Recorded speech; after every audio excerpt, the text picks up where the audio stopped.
मुंबई उपनगरातल्या टॉप 9 बातम्यांचा आढावा घेऊयात. कल्याण अत्याचार प्रकरणामधील आरोपीला फाशीची शिक्षा व्हावी, माजी केंद्रीय मंत्री कपिल पाटील यांची मागणी. म्हाडाचे उपाध्यक्ष संजीव जयस्वाल यांच्याकडून निवृत्त पोलीस उपनिरीक्षकाला मारहाण केल्याचा आरोप. संजीव जयस्वालांसह 10 ते 12 जणांवर खेरवाडी पोलीस ठाण्यामध्ये गुन्हा दाखल. म्हाडा कार्यालयामध्ये शिवीगाळ आणि धमकी देत मारहाण केल्याचा आरोप. भायखळा, वरळी आणि मालाडच्या हवेची वाईट श्रेणीमध्ये नोंद. हवेची गुणवत्ता सुधारण्यासाठी पालिकेकडून उपाययोजना सुरू.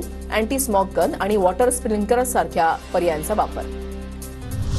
नव्या वर्षामध्ये मुंबईकरांना आणखी 2 मेट्रोंचं गिफ्ट मिळणार. 2 नव्या मेट्रो मार्गिकांचे पहिले टप्पे पुढील वर्षामध्ये सुरू होणार. त्यात दहिसर ते मीरा भाईंदर आणि मंडाले ते डायमंड गार्डन या मार्गिकांचा समावेश. बेस्टकडून कंत्राटी बससाठी ताशी 50 किलोमीटरची वेगमर्यादा निश्चित. बेस्टकडून बसमध्ये स्पीड लॉक बसवण्याच्या सूचना. कुर्ला बेस्ट बस अपघातानंतर बेस्टकडून उपाययोजना. सायबर गुन्ह्यांच्या संकटामध्ये दिवसेंदिवस वाढ. मागील 11 महिन्यामध्ये सायबर हेल्पलाईनवर तक्रारींचे तब्बल 5 लाख कॉल. मुंबईमध्ये नोव्हेंबरपर्यंत सायबर फसवणुकीच्या 55,707 तक्रारींची नोंद. मुंबईच्या देवनारमध्ये कचऱ्यापासून वीज निर्मिती प्रकल्पाच्या क्षमतेमध्ये वाढ. पुढील वर्षी ऑक्टोबरपासून प्रतिदिन 4 मेगावॅटच्या ऐवजी 7 मेगावॅट वीज निर्मिती होणार.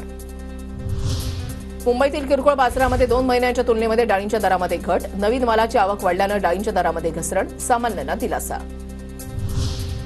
नवी मुंबईमध्ये देशातील पहिले क्राईम कमांड आणि कंट्रोल सेंट्रल सुरू. डिजिटल भविष्य सुरक्षित करण्यासाठी दरवर्षी 5,000 पोलिसांना प्रशिक्षण दिलं जाणार.